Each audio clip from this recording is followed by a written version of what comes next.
Assalamualaikum warahmatullahi wabarakatuh. Bismillahirrahmanirrahim. Alhamdulillahi rabbil alamin. Wa sallallahu ala sayyidina Muhammadin wa ala alihi wa sahbihi ajma'in. Wa la hawla wa la quwwata illa billahil aliyyil azim.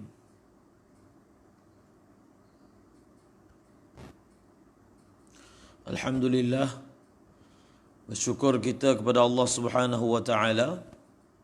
Sekali lagi kita dapat meneruskan pembacaan kita daripada tafsir Al-Jalalain, daripada surah Ibrahim. Mudah-mudahan Allah Subhanahu wa taala mengurniakan kepada kita kecintaan yang mendalam terhadap Al-Quran, menjadikan diri kita, ahli keluarga kita, anak-anak murid kita daripada kalangan ahli Al-Quran. A'udzu billahi minasy syaithanir rajim.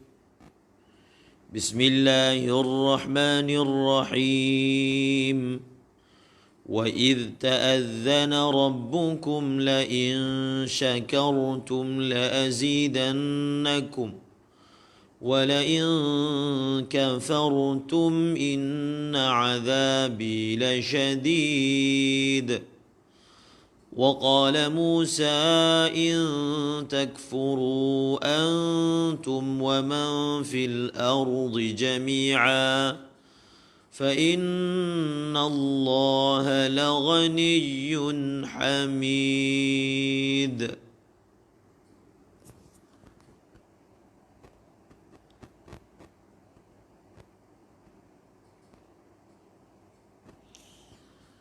Wa iz ta'adzana rabbukum. Di hari ini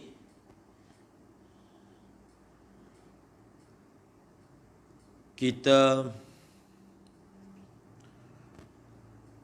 mulakan dengan ayat wa iz ta'adzana rabbukum la in syakartum la azidannakum wala in kafartum inna azabi la syadid.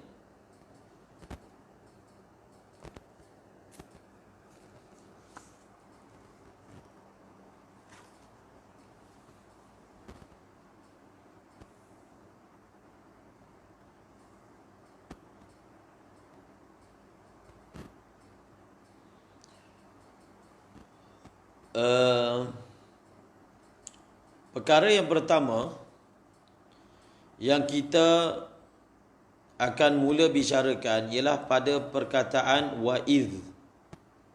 Wa'idh. Wa'idh, waw ataf. Dan jumlah wa'idh ta'adzana rabbukum masih lagi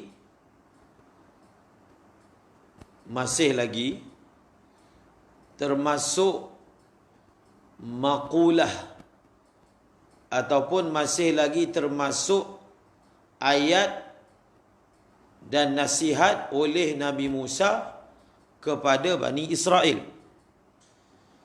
Itu kalau kita nyatakan bahawasanya waw di sini adalah waw ataf.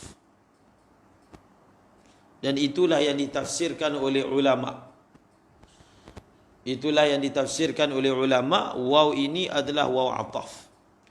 Bila kita katakan dia adalah waw ataf, maka dia masih termasuk dalam maqulah. Termasuk dalam percakapan nasihat oleh Nabi Musa terhadap Bani Israel. Ayat yang sebelumnya Wa idh qala Musa liqaumihi dhkuru ni'matallahi 'alaikum. Wa idh qala Musa liqaumihi dhkuru. Jadi udhkuru ni'matallah adalah jumlah yang pertama daripada maqulah bagi perkataan qala. Wa idh qala Musa liqaumihi dhkuru ni'matallahi 'alaikum idh anjakum min ali fir'auna yasumunakum su'al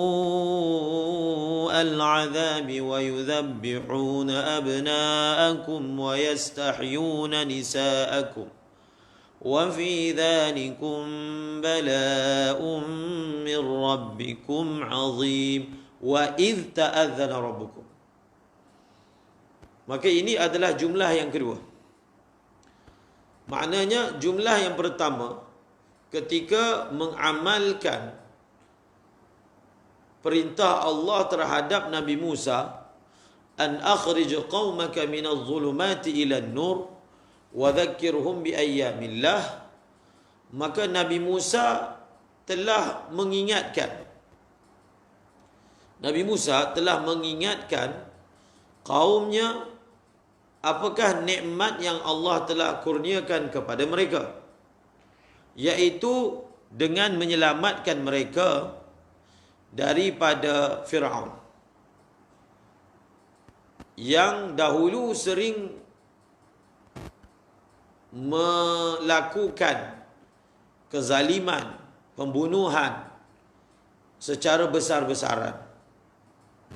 Di hujung ayat Nabi Musa ingatkan di dalam nikmat tersebut ataupun di dalam ujian tersebut sebenarnya ada bala, ada ujian, ada in'am daripada Allah Subhanahu Wa Taala yang sangat besar. Maka kalau kita baca ayat sebelum ini, kita boleh faham apakah pertalian antara ayat sebelum ini dengan ayat yang sekarang. Ayat yang kita akan baca sekarang, setelah Nabi Musa menyebut tentang nikmat, perihal azab, perihal mereka ini dilepaskan daripada musibah, maka Nabi Musa alaihi salam memberitahu mereka suatu kaedah umum dalam nikmat. Suatu kaedah umum dalam nikmat. Ini kaedah ini. Walaupun wa iz ta'adzana rabbukum la in syakartum la azidannakum. Walaupun ucapan ini disampaikan oleh Nabi Musa kepada Bani Israel, tetapi ucapan ini ataupun kenyataan ini ataupun kaedah ini bukan hanya untuk Bani Israel, tetapi ucapan ini, kaedah ini umum untuk seluruh manusia sehinggalah hari kiamat.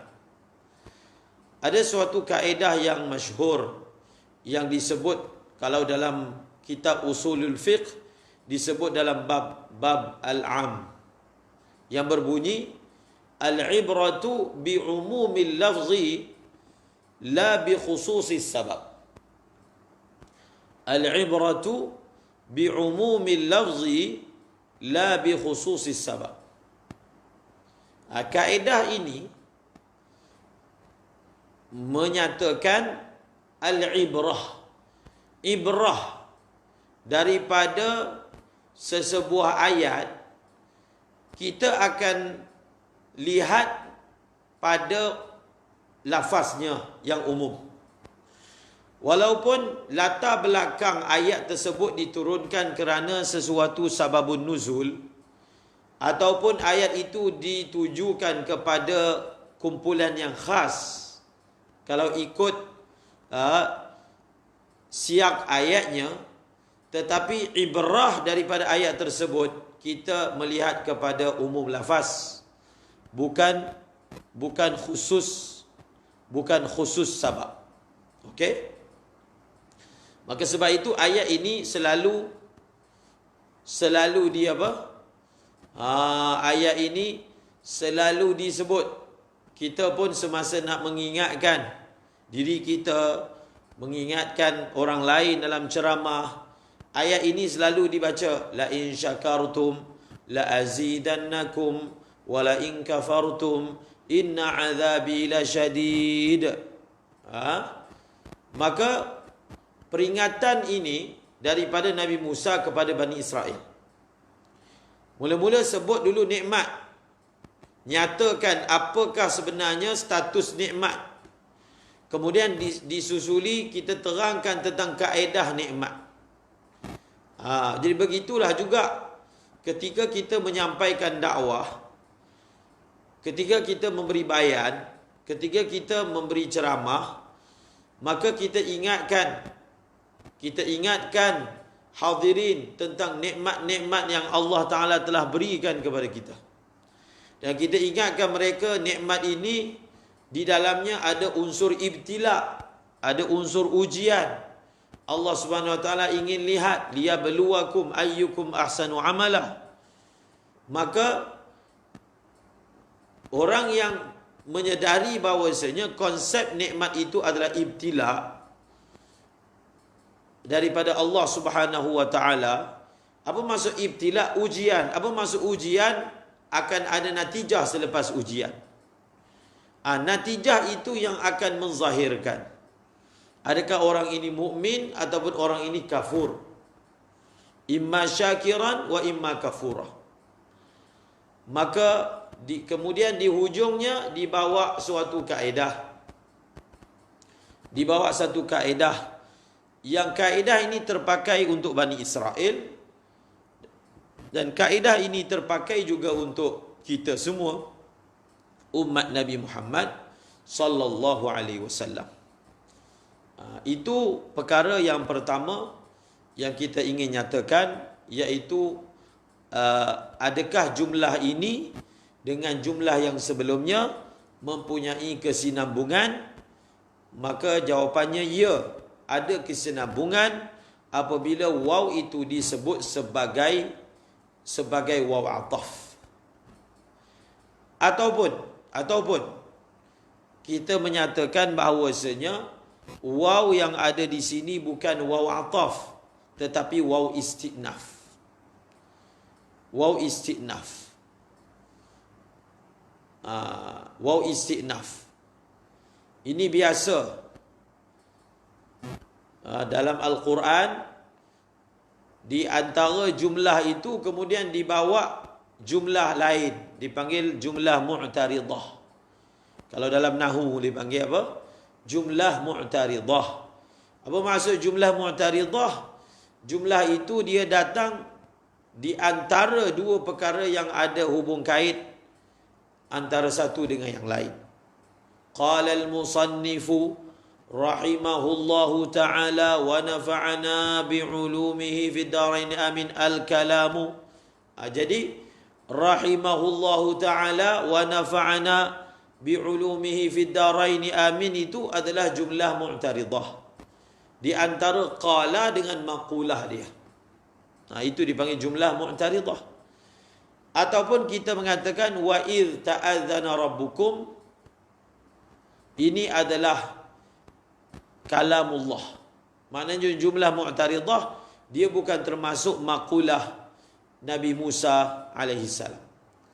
Antara kita i'rabkan waw itu dengan waw istinaf, dengan kita i'rabkannya dengan waw atifah, maka zahirnya kalau di'rabkan dengan waw ataf dan memasukkan jumlah ini masih lagi dalam percakapan Nabi Musa kepada Bani Israel, itu adalah apa?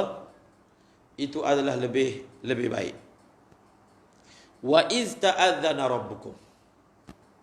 Wa iz ta'adzana rabbukum. Ingat balik perbahasan tentang iz telah disebutkan sebelum ini. Apa takdirnya wa iz? Wa iz, dan apakah pandangan Syah Waliullah Dahlawi pada wa'idh, sekiranya ia datang, maka secara umumnya wa'idh ini ditakdirkan amilnya wa'idh ay uzkur. Uzkur. Ingat balik, ta'adzana rabbukum la in syakartum la azidannakum wa la in kafartum inna azabi la syadid.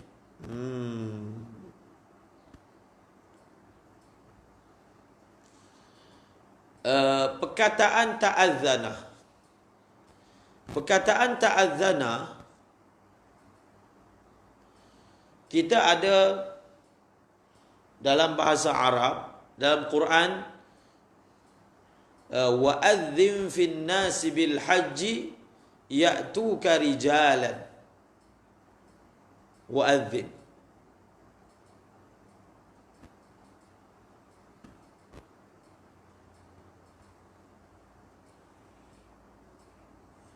Dalam hadis, dalam sebuah hadis, dalam sebuah hadis qudsi, man adali waliyan, man adali waliyan faqad adzantuhu bil harbi. Jadi ta'adzana dia memberi makna adzana. Ta'adzana dengan makna apa? Adzana. Adzana ni maksudnya memberitahu. Memberitahu. Adzana ni maksudnya memberitahu. Tetapi apa beza adzana dengan ta'azzana? Ini dinyatakan di dalam tafsir Ar-Razi, seperti mana au'ada dengan tawa'ada. Au'ada memberi peringatan, tawa'ada memberi peringatan, memberi ancaman. Au'ada, tawa'ada, adzana, ta'adzana.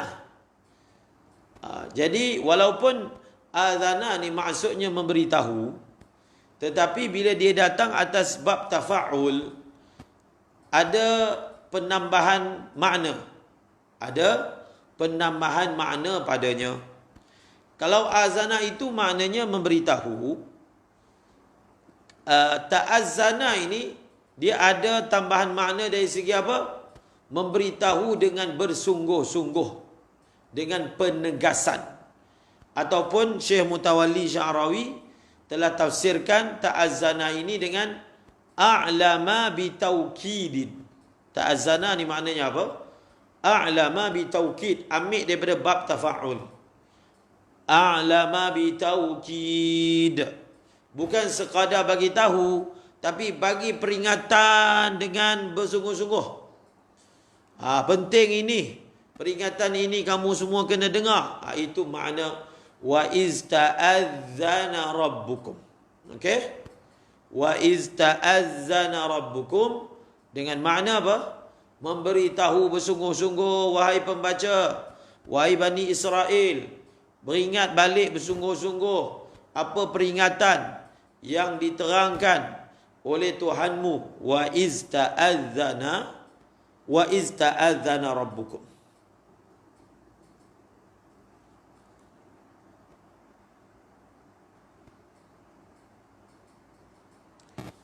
Kemudian seterusnya kita tengok pula pada lafaz yang dibawa rabbukum. Wa iz ta'azzana dibawa lafaz rabbukum.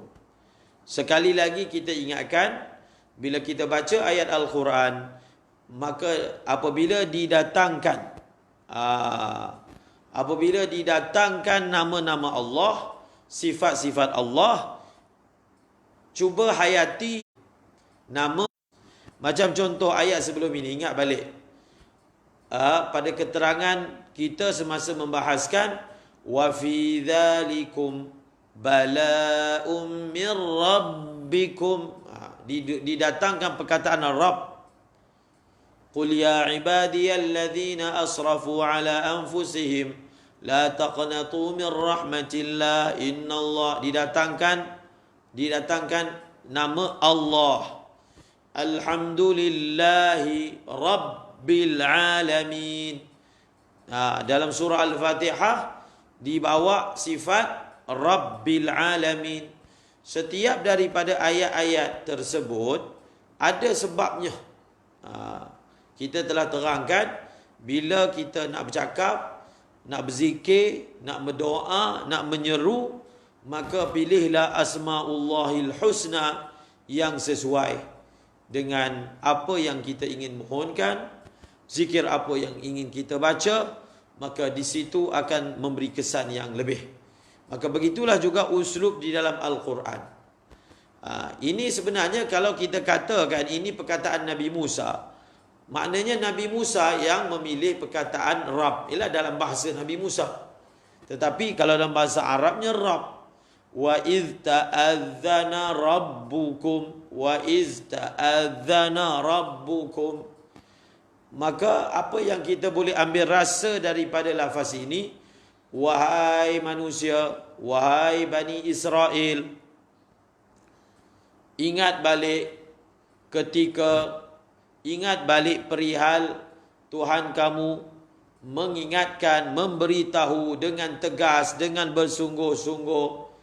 Tuhan kamu, Rabb kamu memberitahu. Tuhan kamu, Rabb kamu memberitahu. Apa yang kita boleh rasa daripada perkataan ta'adzana rabbukum. Tuhan kamu, Rabb kamu.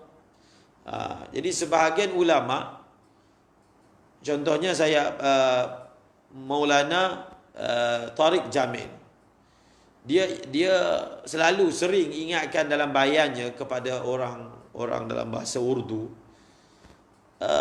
Beliau kata, kita elakkan daripada menggunakan perkataan khuda. Khuda ni dalam bahasa Urdu, merah khuda, Tuhan saya. Beliau bukan mengatakan salah, tetapi perkataan perkataan khuda itu dia tidak boleh menempati perkataan Rabb. Maknanya apa nur, apa rasa yang kita dapat daripada perkataan Rabb tidak boleh disampaikan oleh perkataan khuda. Perkataan apa? Perkataan khuda. Sebab itu bila disebut Allah bukan merah khuda tapi merah Rabb. Allah ada Rabb kami, Rabb. Begitulah juga Rabb di sini kita kena tengok apa tafsiran pada perkataan Rabb. Rabb ini dengan makna pencipta. Rabb ini dengan makna pemelihara. Rabb ini ada unsur perkataan tarbiyah. Tarbiyah ni maknanya menjaga, ingin memberi manfaat kepada menjaga daripada mula sampai habis. Jadi ketika Nabi Musa ingin menyampaikan peringatan ini, maka Nabi Musa telah berkata kepada Bani Israel, wahai Bani Israel, ingat balik peringatan bersungguh-sungguh daripada Rabb kamu. Apa yang kita boleh nyatakan? Peringatan daripada zat yang cipta kamu. Peringatan daripada zat yang jaga kamu. Peringatan kepada zat yang bagi rezeki kepada kamu. Peringatan daripada zat yang memang ingin menyampaikan kebaikan kepada kamu.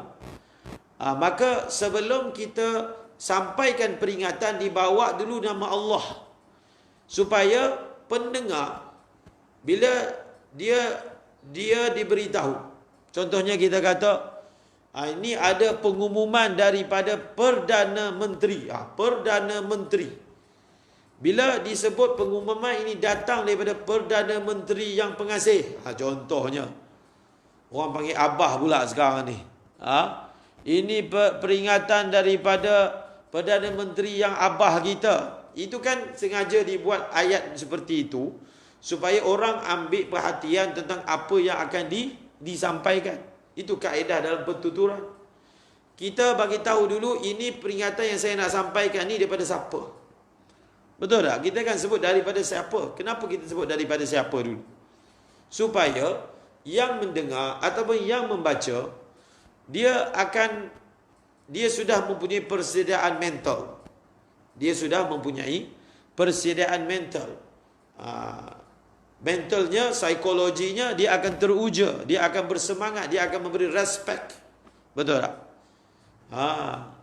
Kadang-kadang perkataan itu betul, tetapi bila tidak diketahui siapakah yang menuturkannya, maka respect yang sepatutnya tidak diberi. Kadang-kadang bila kita cakap satu perkara, kita tak bagi tahu siapa yang bagi tahu. Maka orang yang dengar ni dia buat lebih kurang je. Bila kita sebut ini yang bagi tahu ni, misalnya kita sebutlah nama ustaz ke, kalau orang tu dia respect ustaz dia. Ayah ke, kalau dia respect ayah dia. Jadi begitulah juga di sini. Kata Nabi Musa sebelum nak menyampaikan ayat la in syakartum ini adalah perkataan Allah, la in syakartum. Kalau dalam konteks hadis ini mungkin kita kata hadis qudsi. Hadis qudsi. Ataupun memang la in syakartum la azidannakum ini adalah perkataan yang memang ada dalam Taurat. Jadi dalam Taurat, maka Nabi Musa dia ulang balik yang dalam Taurat yang berbunyi la in syakartum la azidannakum, ataupun tidak ada dalam Taurat tetapi dia ada dalam wa kallamallahu Musa taklima. Kan Nabi Musa ini berdialog dengan Allah, maka dalam dialog-dialog tersebut ada ayat la in syakartum, ada ihtimal sama ada dia daripada Taurat la in syakartum, kalau kita kata ayat ini adalah perkataan Nabi Musa, ataupun ta'azzana rabbukum itu adalah saat Nabi Musa bermunajat dengan Allah, ataupun saat Nabi Musa bermukalamah dengan Allah Subhanahu wa taala. Maka sebelum Nabi Musa menyampaikan, maka disebutkan dulu daripada mana perkataan ini. Supaya apa? Disebutkan dahulu. Supaya apa? Supaya pendengar memberi perhatian. Jadi kalau kita perasan, saya selalu ingatkan, kita dalam Al-Quran ini bila baca, antara ibrah yang kita ambil, antara ilmu yang kita ambil adalah uslub penyampaian. Uslub penyampaian. Dan memang ada pun orang tulis buku, tapi mereka tulis buku gaya Nabi lah, gaya penyampaian Nabi. Jadi dia ambil gaya penyampaian Nabi itu, dia gunakan, dia aplikasikan, tapi dalam perkara-perkara yang dia nak buat lah. Contohnya nak dalam bisnes ke dan seumpamanya, dalam motivasi dan seumpamanya. Tapi uslub itu sebenarnya adalah uslub yang tinggi. Jadi ini adalah ketika Nabi Musa menyampaikan kepada Bani Israel. Jadi itu berkaitan dengan Rabbukum. Wa izta'azana, dalam Jalalain wa izta'azana a'lamah. Dalam Jalalain ta'azana itu telah ditafsirkan dengan a'lamah. Cuma a'lamah itu bukan a'lamah yang biasa. Kerana a'lamah di sini a'lamah bi taukidin. Ambil daripada kaedah ziyadatul mabna tadullu ala ziyadatil ma'na. Tambahan pada mabna akan memberi tambahan kepada makna. Wa iz ta'adzana rabbukum, wa iz ta'adzana rabbukum. Maka bila ayat ini kan Nabi Bani Israel, tetapi ingat balik kaedah tadi, walaupun ayat ini disampaikan untuk Bani Israel, Nabi Bani Israel dah tak ada. Yang ada kita yang baca. Maka masa kita baca, maka kita sampai pada ayat ni, dan ingat ketika Tuhanmu memberitahu. Jadi kalau kita ni namanya Lutfi, wahai Lutfi, ingat ketika Tuhan kamu yang nak memberi faedah kepada kamu, yang membuat sesuatu untuk kebaikan kamu, yang turunkan agama untuk kamu, yang turunkan Al-Quran untuk kamu, kerana itu adalah Rabb kamu. Jadi kita baca khitabnya pada kita, sekarang ni dah jadi khitabnya kepada kita. Ayat ini ditujukan kepada kita. Wa ista'adzana, rasa wa ista'adzana Rabbukum itu datang dalam diri dan sanubari kita. Apakah peringatan itu? Wa ista'adzana Rabbukum. Ini dia punya maqulah dia. Jadi la in syakartum ini dia jadi macam apa? Kalau qala itu maqulah lah. Jadi maf'ul. Dia jadi maf'ul. Jumlah ini dia jadi maf'ul kepada ta'azzana. La in syakartum la azidannakum wa la in kafartum inna 'adzabi lasyadid. Cuba kita tengok apa yang ditafsirkan dan ditakdirkan oleh pengarang Jalalain. La in syakartum ni'mati bitauhid. La in syakartum ni'mati bitauhid wat ta'ah la azidannakum la azidannakum.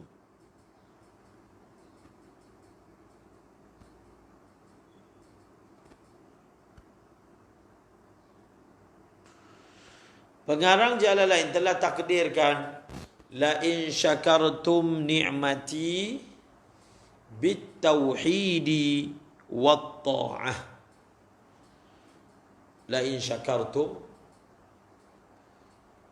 ni'mati bitauhidi wat ta'ah.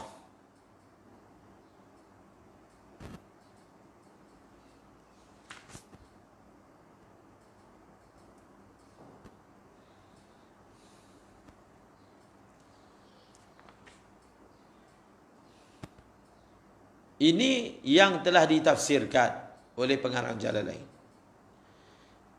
Tanpa kita tengok tafsir ni, ayat ini datang tidak diberitahu apakah nikmat yang harus disyukuri. Maknanya maf'ul kepada syakartum tak ada. Okey? Maf'ul kepada syakartum tu tak ada. Betul tak? Tak ada kan? Jadi kita kena faham, pengarang Jalalain telah tafsirkan maf'ul ataupun muta'alliq kepada syakartum ini dengan lafaz ini atas alasan untuk sesuaikan dengan konteks ayat ini disampaikan, iaitu Nabi Musa kepada Bani Israel. Maka ditakdirkan begini. Namun ayat ini, kalau kita tidak tengok tafsir ini, dia tidak disebut maf'ul. Dia tidak disebutkan maf'ul. Justru itu, kita boleh takdirkan selain daripada apa yang ditakdirkan oleh pengarang Jalalain. Pengarang Jalalain telah takdirkan berdasarkan asal perkataan ini disampaikan. Asal. Okey? Asal perkataan ini disampaikan. Tapi kalau kita ambil ibrah secara umum, maka takdirnya boleh selain daripada apa yang ditakdirkan. Okey. Kita tengok dulu yang ditakdirkan. Jadi yang ditakdirkan ini adalah apa? Adalah sesuai dengan peringatan Nabi Musa kepada Bani Israel. Wahai Bani Israel, sekiranya kamu mensyukuri nikmat aku. Tengok, kamu mensyukuri nikmat aku. Nikmati ini dia maf'ul kepada syakartum. Bi itu bi tauhid, dia muta'alliq kepada syakartum. Sekiranya kamu mensyukuri nikmatku. Jadi boleh kita kata ba tu dia adalah taswir. Bagaimana kamu mensyukuri nikmat aku? dengan cara, dengan surah kamu melakukan tauhid, dengan surah kamu melakukan taat. Jadi bit tauhid wa ta'ah adalah memanifestasikan, menjelmakan makna syukur. Jadi sekiranya kamu mensyukuri nikmatku. Jadi mensyukuri nikmat ini surah dia macam mana? Bit tauhidi wa ta'ah. Dengan tauhid dan juga dengan taat. Maksudnya apa? Kamu diberi nikmat. Kamu mensyukuri nikmat aku itu dengan cara kamu mentauhidkan aku, jangan syirik. Sebab kamu tahu nikmat ini datang daripada aku, maka kamu tauhidkan aku dan jangan syirik. Nampak tak? Jadi ayat ini, itu yang saya katakan, ayat ini ditafsirkan, dia punya surah kepada syukur itu bitauhid, kerana Bani Israel ini juga terjebak dengan syirik-syirik ni, kufur. Dia terjebak. Maka wahai Bani Israel, kamu syukurlah nikmat yang aku berikan kepada kamu, jangan sembah anak lembu, kan? Bitauhid, kita manifestasikan syukur itu dengan cara tauhid kepada Allah, kepada aku, dan juga memberi ketaatan kepadaku. Jadi tauhid ini, tauhid adalah untuk nasihat untuk apa? Untuk orang yang belum lagi berada dalam tauhid. Jadi itu ditafsirkan bitauhid. Ini cara syukur untuk orang yang ada dalam kufur. Maka cara syukur dia adalah dengan tauhid. Kemudian Allahu Akbar. Taat. Taat ini pula cara syukur orang yang berada dalam ingkar. Maka ditafsirkan ikut kesesuaian. Maka begitulah juga. Kalau la'i syakartum ini diumumkan. Ini yang dipanggil i'jaz, ataupun ini yang dipanggil balaghatul Quran. Balaghatul Quran. Saya ambil satu contoh ayat lain untuk kita mudah faham. Ulama telah mentafsirkan dalam surah Al-Baqarah, ya ayyuhan nasu ubudu rabbakumul ladzi khalaqakum. Cuba kita tengok, kita perhatikan betul-betul ayat ini. Wahai sekalian manusia, hendaklah kamu melakukan ibadah sembah Tuhan kamu.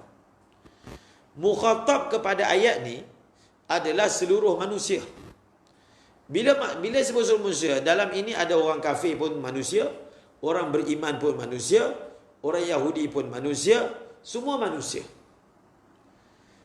Lalu ayat u'budu rabbakumul ladzi khalaqakum. Ayat ini kita akan tafsirkan berdasarkan kesesuaian mukhatab. Jadi ya ayuhan nasu u'budu, khitabnya kepada orang Islam, orang kafir, orang Yahudi, orang musyrik, orang Nasrani. Jadi kalau ya ayuhan nasu u'budu rabbakum, jadi an-nas itu kalau dari segi dia tu orang Islam, maka maksud u'budu ni bukan tinggalkan kufur, pergi kepada tauhid. Sebab memang yang dikhitabkan itu memang sudah berada dalam tauhid. Jadi apa makna u'budu? U'budu itu ditafsirkan dengan sesuai keadaan dia. Maksudnya kalau iman lemah, tambah lagi iman. Kalau ibadat lemah, tambah ibadat. Perkasakan hubungan dengan Allah. Kalau an-nas itu dalam kategori orang beriman. Dan u'budu ditafsirkan dengan makna keluar daripada syirik kepada taat. Mukhatabnya orang musyrik. Keluar daripada degil keras kepala, ingkar kepada Rasul. Kalau mukhatabnya itu adalah orang Yahudi, begitulah seterusnya. Jadi ayat ya ayyuhan nasu u'budu rabbakumul ladzi khalaqakum, ayat ini boleh dikhitabkan kepada semua manusia, dan perkataan u'budu itu ditafsirkan mengikut kesesuaian. Kalau u'budu itu kita nak tujukan kepada orang bukan Islam, u'budu dengan makna hendaklah kamu tinggalkan syirik pergi kepada Allah, tinggalkan berhala pergi kepada Allah. Orang yang memang sudah tinggalkan berhala, u'budu dengan makna menambah lagi. Hatta u'budu ini juga dikhitabkan kepada wali yang makam tinggi. U'budu dengan makna makam, meninggalkan makam asbab kepada makam tajarrud misalnya.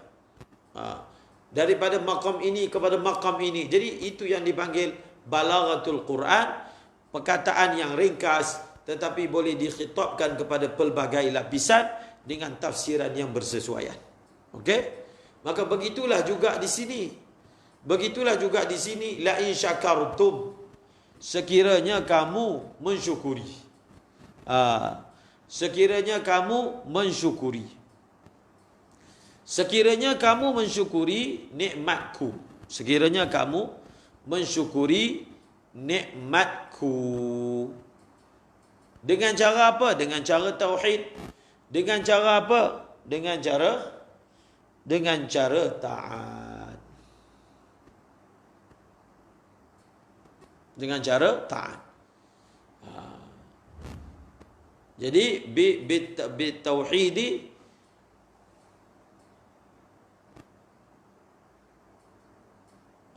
okey, apa ayat dia? Ayat alam tara ilal ladzina baddalu. Ingat tak? Alam tara ilal ladzina baddalu ni'matallahi kufra wa ahallu qaumahum daral bawar. Wa ahallu qaumahum daral bawar. Ulama telah tafsirkan alam tara ilal ladzina baddalu ni'matallah. Adakah kamu tidak tengok kepada orang-orang yang dia telah tukar nikmat Allah itu dengan jalan kufur. Jadi baddalu nikmat Allah maksudnya cara dia menghargai nikmat Allah itu bukan dengan cara syukur. Dia hargai dengan cara kufur. Ulama telah tafsirkan nikmat Allah yang dimaksudkan di sini adalah Rasulullah. Dan alladzina baddalu nikmat Allah yang dimaksudkan adalah musyrikin Mekah, Quraisy Mekah. Nampak? Alam tara ila alladzina baddalu ni'matallahi kufran. Mereka ini tidak mengambil nikmat Allah itu syukran, tetapi mereka mengambil nikmat Allah itu dengan kufran, dengan kufur. Dengan kufur. Jadi nikmat Allah dalam konteks ayat yang saya bacakan tadi itu maksudnya Rasulullah. Dan mensyukuri nikmat Rasulullah yang diberikan kepada mereka dengan cara ikut dia, beriman kepada dia. Tapi mereka telah bagi imbalan kepada nikmat yang diserahkan kepada mereka dengan cara kufur. Jadi itu kalau nikmat itu ditafsirkan dengan Rasulullah dan khitabnya orang musyrikin. Jadi ayat ini la in syakartum la azidannakum wa la in kafartum inna adzabi lasyadid. Ayat ini menjadi umum. Dia boleh dikhitabkan kepada semua lapisan, daripada orang yang serendah-rendah darjat sehingga orang yang setinggi-tinggi darjat, mengikut kesesuaian dia. Daripada fasik, daripada kafir sehingga wali yang besar. Hatta ayat ini juga boleh dikhitabkan hatta kepada orang yang berada di makam yang tinggi. Jadi kalau ahli suluk, ahli silik yang berada di pada makam, dia akan ambil ayat ni. Kalau kamu mensyukuri ni, aku akan tambah. Tambah segi apa ni? Tambah segi makam kerohanian. Kalau kamu kufur, kamu tidak mensyukuri, kamu selesa dengan makam tersebut, kamu teresa dengan apa? Dengan nikmat segera yang kamu dapat bila kamu berada pada makam tersebut, maka ingat azab aku yang syadid. Jadi azab yang syadid itu bila dikhitabkan kepada awliya, azab itu bukan semestinya maksudnya dibelah bumi ke. Azabnya contohnya dimahrumkan daripada amal, dimahrumkan daripada ada orang yang makamnya ujian Allah kepadanya adalah dalam bentuk dulu dia dapat mimpi Rasulullah, kemudian kerana dia sesuatu kesalahan dia, maka dia dimahrumkan. Itu juga azab untuk dia.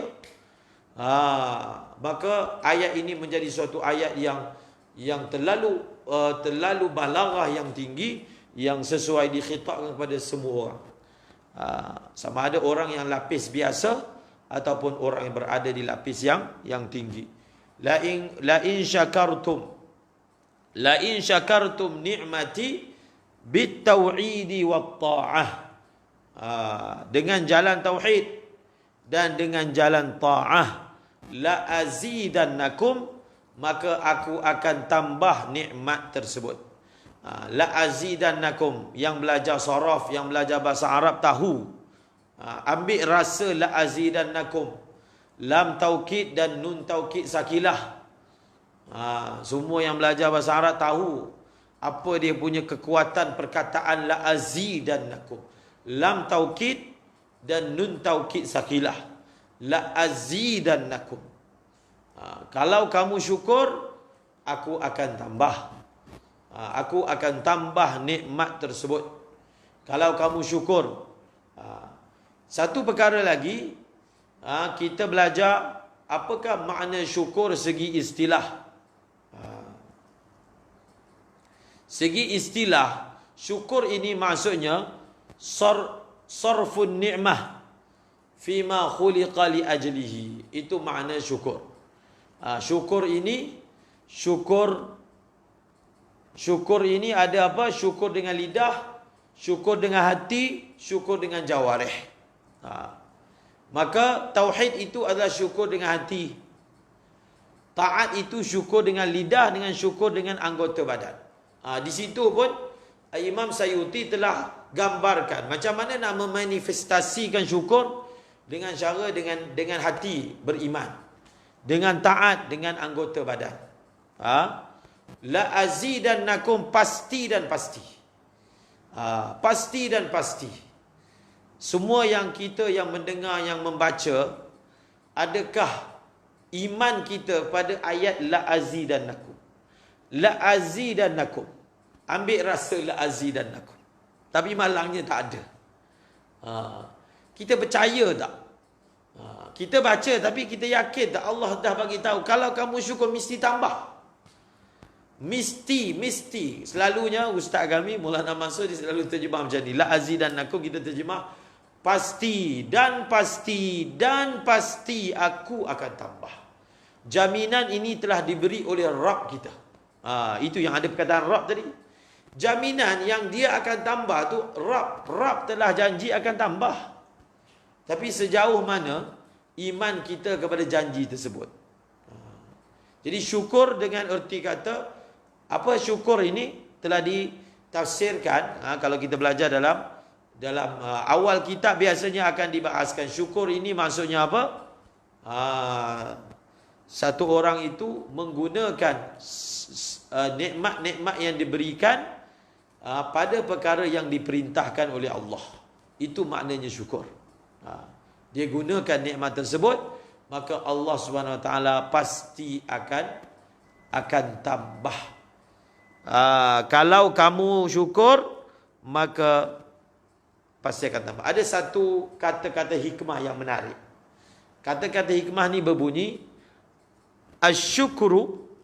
Dalam hasyiah ni pun ada kamal lain. Asyukru qaidul mawjud wa saydul mafqud. Ini kata-kata hikmah yang sangat tinggi. Asyukru qaidul mawjud wa saydul mafqud. Bermula syukur itu dia adalah tali untuk ikat. Tali untuk ikat nikmat yang sedia ada. Dan syukur ini juga adalah alat buruan nikmat yang belum ada. Asyukru qaidul mawjud wa saydul mafqud. Syukur. Kata-kata hikmah ni sebenarnya ambil daripada ayat Al-Quran. Syukur dia akan jadi tali untuk tambat nikmat yang sedia ada. Dia tak pergi, tak lari, tak hilang daripada kita. Dan syukur ini juga akan menjadi apa? alat untuk kita buru nikmat-nikmat yang hilang ataupun nikmat-nikmat yang belum dapat. Asyukru qaidul mawjud wa saydul mafqud. La in syakartum la azidannakum wa la in kafartum. Apa maksud kafartum? Jahadtumun ni'mata bil kufri wal ma'siyah. La u'adzibannakum dalla alaihi inna azabi lasyadid. Inna azabi lasyadid. Allahu akbar.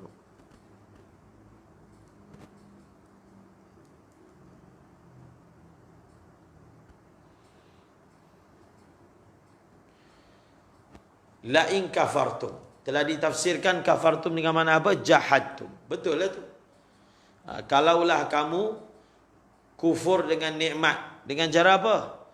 Macam mana cara satu orang itu dia kufur dengan nikmat? Dengan cara dia kufur. Ataupun dia buat maksiat. Nampak tak? Dia punya muqabalah tafsir tu. Tadi kan dia kata, la in syakartum bit tauhid.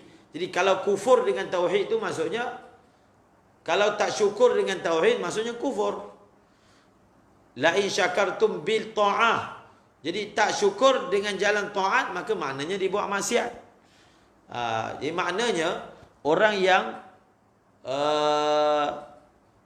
yang dia dapat nikmat, dia tak guna untuk taat, orang ini dipanggil tidak syukur. Dia dapat mata, dia tidak guna untuk taat, orang ini dipanggil tidak syukur. Sebab mensyukuri nikmat mata adalah gunakan pada taat. Bila kita tidak guna pada taat, maknanya kita tidak mensyukurinya. Ingat balik ayat tadi, alam tara ilal ladzina baddalu ni'matallahi kufran. Mereka tak syukur. Mereka tidak syukur dengan nikmat didatangkan Rasulullah daripada kalangan kaum mereka dengan jalan mereka kufur dengan Nabi.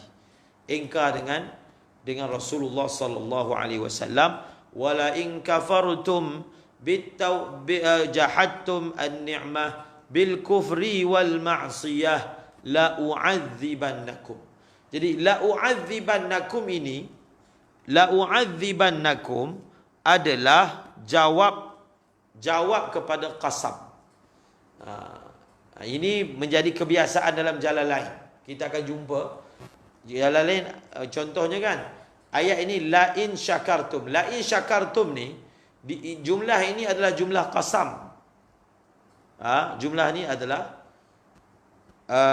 wala in kafartum. Jadi jumlah ini adalah jumlah qasam. Bila ada lam dengan in, ini dipanggil jumlah qasam. Lam itu menunjukkan huruf qasam ada. Jadi sebab itu kita terjemah dia wala in kafartum, demi sesungguhnya, demi sekiranya.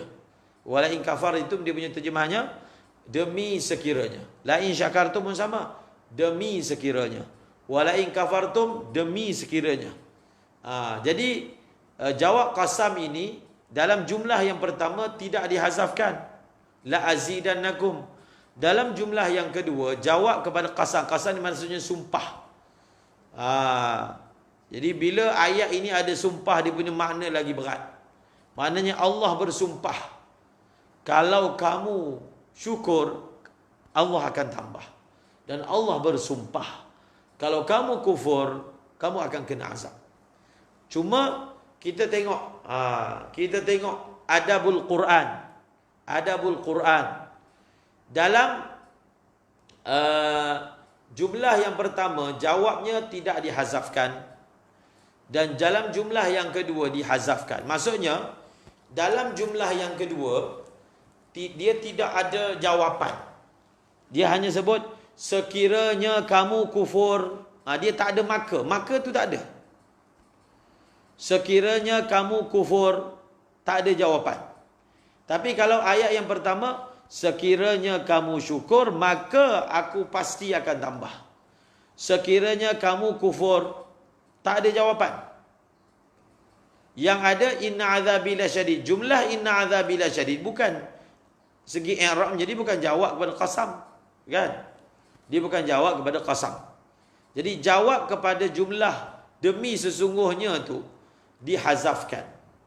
Tengok ditakdirkan balik dalam syarah, dalam Jalalain, dalam tafsir, la u'adzibannakum. Jadi la u'adzibannakum ini i'rabnya apa? Jawab kepada qasam. Jadi satu perkara yang sangat menarik yang saya sebut tadi, adabul Quran. Dalam ilmu balaghah, kita diajar tentang hazaf.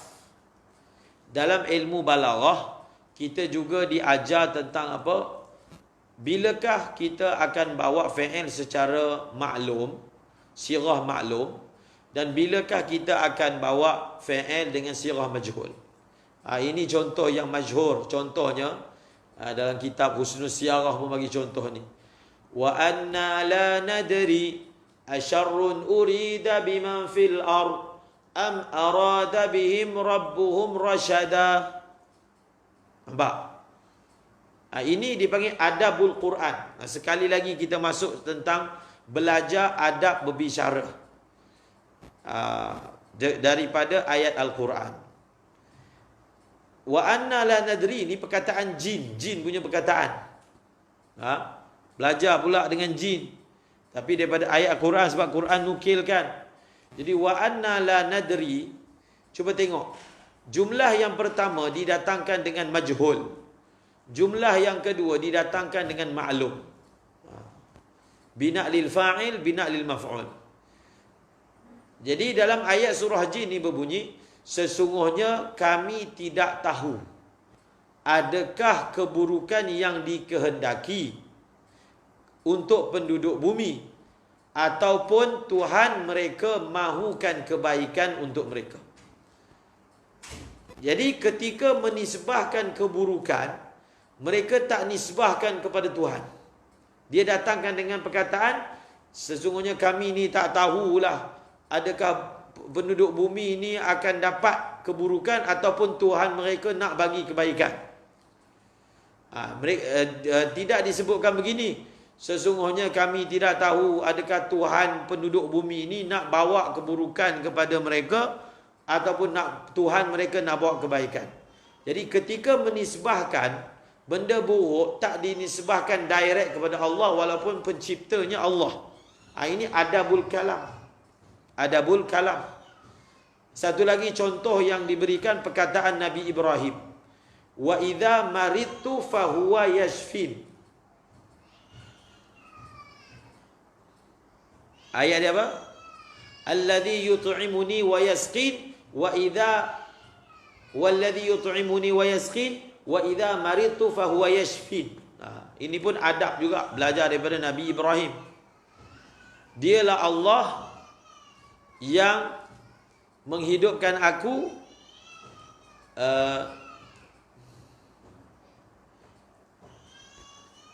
dialah yang memberi makan kepada aku dan memberi minum kepadaku. Dan apabila aku sakit, tengok, Nabi Ibrahim tidak guna perkataan dialah Allah yang mendatangkan sakit kepada aku dan menyembuhkan aku. Tak guna lafaz macam tu. Ketika masalah bagi makan, Nabi Ibrahim sebut, dialah yang memberi makan kepadaku, dialah yang memberi minum kepadaku. Tetapi bila sampai sakit, apabila aku sakit, maka dialah yang memberi sembuh kepadaku. Tidak dikatakan walladhi wa idza amradani fahuwa yashfini. Tak digunakan begitu. Tetapi bila aku sakit. Jadi jangan kita kata, bila satu orang kata kalau ada yang buruk itu datang daripada diri saya. Jadi ada orang kata, tengok ni, penceramah ni ataupun orang tabligh ni dah jadi Mu'tazilah. Sebab dia kata apa? Yang buruk daripada Allah, daripada aku, yang baik daripada Allah. Dia kata itulah akidah Mu'tazilah. Mu'tazilah menafikan Allah ini mencipta benda yang buruk. Dia kata tengok ni penceramah ni dah jadi Mu'tazilah. Jadi kita kena, sebab itu selalu kita sebutkan, semata-mata perkataan yang ada ihtimal. Kita tak boleh kata orang ni Mu'tazilah ke apa benda ke. Sebab adab bertutur seperti itu diajar oleh ada bertutur seperti itu diajar oleh Al-Quran.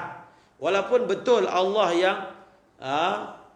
yang mendatangkan baik dan buruk, tetapi ketika bercakap kita jangan sebut yang buruk itu kita sebut yang baik, yang buruk itu kita salahkan diri kita. Itu adab dalam bercakap yang diajar oleh Al-Quran dan diajar oleh Rasulullah sallallahu alaihi wasallam. Maka begitulah juga di sini. Sekiranya kamu kufur, maka sekiranya kamu kufur, tidak disebutkan sekiranya kamu kufur, aku akan azab kamu. Kalau kamu syukur, aku akan tambah nikmat. Kalau kamu kufur, aku akan azab. Tak ada kan? Itu takdir je. La u'adzibannakum tu takdir. Dalam hasyiah ini disebut, ini merupakan adat kiram. Adat kiram. Adat kiram ni maksudnya orang yang, kalau manusia lah. Jadi adat kiram. Adat kiram ni orang yang mana mulia, orang yang kalau manusia berbudi pekerti, dia bercakap, bila dia memberi janji yang baik, dia akan sebut apa yang, kalau kamu buat macam ni aku akan bagi kebaikan. Tapi dia tidak menzahirkan lafaz ancamannya. Ini dipanggil apa? Ini dipanggil adat kiram. Disebutkan di sini kerana menjadi adat kepada akramul akramin, menyebut tentang janji baik tetapi tidak menyebut tentang janji buruk. Inna azabi lasyadid. Inna azabi lasyadid. Dalla alaihi inna azabi lasyadid. Apa maksud dalla alaihi inna azabi lasyadid? Maksudnya macam mana kamu, wahai, nanti kita mungkin akan tanya Imam Sayuti, bagaimana Tuan boleh takdirkan jawab kepada qasam ini la u'azibannakum? Kan jawab qasam tu tak ada. Macam mana pula boleh ditakdirkan dengan la u'azibannakum? Maka cara jawab dia adalah dalla alaihi inna azabi lasyadid. Ini daripada segi apa? Segi nahu. Kita tak boleh menghazafkan jumlah kepada jawab. Kita tak boleh menghazafkan jumlah jawab, melainkan ada kita tinggalkan qarinah. Kita tinggalkan qarinah. Jadi kalau kita tinggalkan qarinah, barulah boleh hazaf. Kalau tidak, mana boleh hazaf? Nanti orang pun tak tahu benda apa yang kamu maksudkan. Jadi ayat itu dia tak jadi jumlah mufidah. Dia tidak jadi jumlah yang mufidah. Maka jawab kepada qasam itu ada dia punya qarinah yang menunjukkan apa jawab. Tetapi akramul akramin tidak sebut secara soreh.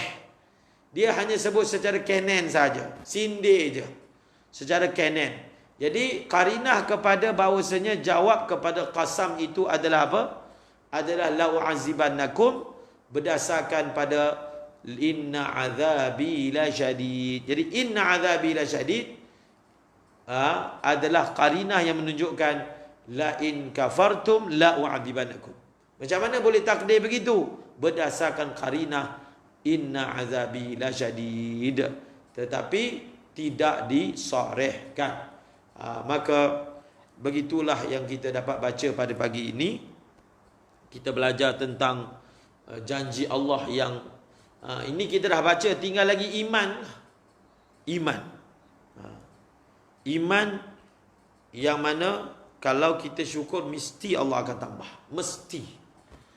Syukur mesti. Jadi rasa mesti tu, Allah dah janji mesti, tapi sampai sekarang yakin kepada mesti tu tak sampai lagi. Rugilah kita semua. Akramul akramin dah janji. Kalau kita boleh katakanlah, kalau kita syukur, oleh kerana la azidannakum itu dibawa lam takkid, nun takkid sakilah, maka dia punya pertambahan nikmat tu akan berkali ganda. Daripada perkataan la azidannakum pun kita boleh dapat faham bahawasanya pertambahan nikmat yang kita akan dapat daripada apa? Daripadanya bukan cukur satu dapat satu, tapi daripada lam takkid, nun takkid sakilah, ia menggambarkan bahawasanya pertambahan itu akan berlaku berkali-kali ganda. Berkali-kali ganda. Untuk kita jadikan contoh kepada orang yang syukur dengan orang yang kufur, maka boleh kita baca, kita ambil daripada surah Al-Kahfi dalam kisah wadrib lahum mathalar rajulaini ja'alna li ahadihima. Jadi ambil ayat itu sebagai contoh bagaimana Allah Ta'ala telah, kalau manusia lah kita kata, mempraktikkan kaedah ini. Apabila teman dia telah pesan, walaula iz dakhalta jannataka qulta masya Allah la quwwata illa billah, kalau kamu masuk kebun ini katakanlah masya Allah, katakanlah tak ada kuasa, tapi kufur, sombong. Tengok di hujung ayat cerita macam mana datangnya azab, ambil semua nikmat yang dia dapat. Jadi semoga Allah Subhanahu Wa Taala mengurniakan kita kefahaman dan yakin kepada ayat ini. Tak ada yang mustahil, bukan tak ada yang mustahil. Kita ambil la raiba fi zalikal kitab la raiba fi. La raiba fi ini imannya kita jadikan sebagai platform untuk memahami ayat ini. Di awal-awal surah Baqarah sebut semua benda dalam Quran ni la raiba fi.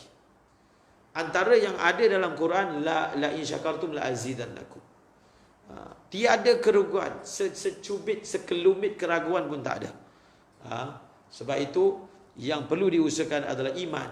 Iman ini akan menyelesaikan banyak masalah kita. Wallahu a'lam bissawab. Wa ilaihil marji'u wal ma'ab. Kalamun qadimun la yumallu sama'uhu. Tanazzaha an qawlin wa fi'lin wa niyati. Bihi ashtafi min kulli da'in wa nuruhu dalilun liqalbi inda jahli wa hayrati. Ya Rabbi matti'ni bisirri hurufihi wa nawwir bihi qalbi wa sam'i wa muqlati wa sahhil alayya hifzahu thumma darsahu bijahin nabi wal ali was sahabati amin birahmatika ya arhamar rahimin. Di hujung doa ini berbunyi wa sahhil alayya hifzahu, ya Allah mudahkanlah aku untuk menghafal Al-Quran, kemudian mempelajarinya, hafal Quran, belajar Al-Quran. Dan kita doakan dengan doa ini dengan jah Nabi Muhammad SAW dan ahli keluarganya dan sahabat-sahabatnya. Moga-moga bertawassul dengan mereka, Allah memudahkan kita untuk ingat Al-Quran, Allah memudahkan kita untuk mempelajari Al-Quran.